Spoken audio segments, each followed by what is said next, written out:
Yo l'équipe, alors si t'es là pour entendre un mec se plaindre, t'es pas au bon endroit parce qu'ici c'est positive vibe. Pourquoi? Parce que si t'es un holder, bienvenue à toi.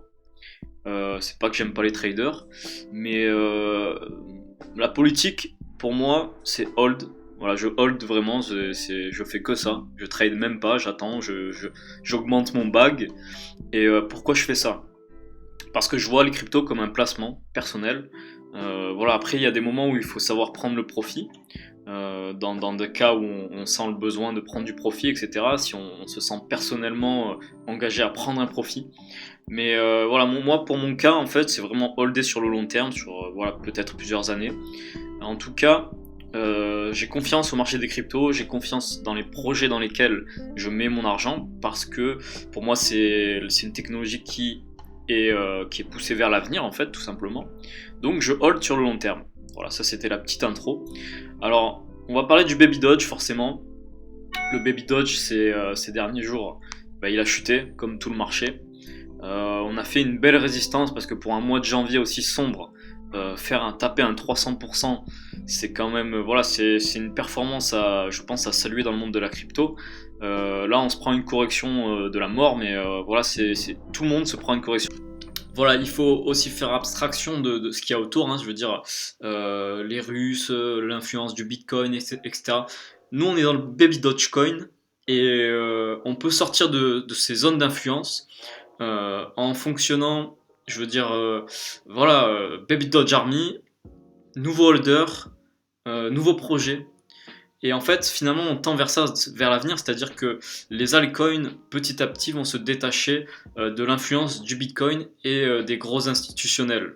Pourquoi? Parce que plus on est nombreux dans des projets forts et innovateurs, plus forcément on a un poids en fait dans le monde de la crypto.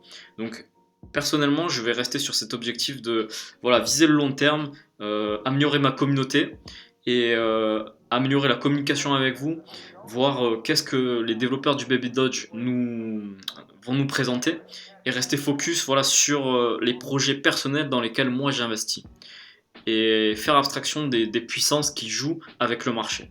Et si vous faites ça et que vous visez long terme, vous avez vraiment une psychologie différente. Vraiment, c'est ça, je voulais insister sur ce point-là. Agir intelligemment et pas se faire contrôler par le marché. Ne jamais vendre à perte. Si vous vendez à perte, vous n'êtes pas fait pour faire de la crypto. Voilà, je pense que vous n'êtes pas fait pour faire de la crypto si vous vendez à perte. Parce que vendre à perte, c'est contre-productif. C'est vraiment contre-productif parce que vous perdez de l'argent. Alors que si vous attendez avec votre bague et que vous achetez à un bas prix, le jour où ça monte, forcément, vous êtes dans une autre psychologie. Voilà, donc je ne vous apprends rien, mais je tenais quand même à partager ces détails avec vous tout simplement. Parce que voilà, je voulais vous donner mon avis hein, et, personnel. Maintenant, lâchez dans les commentaires ce que vous pensez, votre état d'esprit. Et si vous holdez le Baby Dodge, voilà, dites-moi comment vous vous placez personnellement, ça m'intéresse grave. Alors, on revient sur le Baby Dodge. Donc cette ligne à 0,29 que j'ai tracée ici. Euh, pour moi personnellement, cette zone, si on l'atteint, c'est une très bonne zone de rechargement. Mais par palier. Pourquoi? Parce que si ça repart à la hausse, très bien, bon ben je rachèterai un peu plus haut, c'est pas grave. Mais si on franchit la ligne et qu'on va péter plus bas, ben je garde quand même je prendrai position voilà, dans cette zone-là, entre 0,17 et 0,30, hein, tout simplement. C'est une grande zone, mais voilà, si on dépasse 0,29, on risque d'atteindre cette zone ici et de rebondir là-dedans. Comme on l'avait fait de novembre à décembre, enfin presque janvier, quoi, quasiment. Donc pour moi, je vais plutôt attendre et étudier le marché, voir comment se comporte le Baby Dodge face au Bitcoin, etc. Qu'est-ce qui nous attend pour la suite, tout simplement. Voilà, donc je voulais vous montrer ces lignes de rechargement qui me sont personnelles, ce sont les miennes. Donc maintenant, c'est à vous de faire votre propre analyse et de penser pour vous qu'est-ce que vous allez faire pour la suite. Mais moi, en tout cas, je vais actuer comme ça. Donc je vais gonfler mon bag et holder sur le long terme en rachetant sur différentes positions.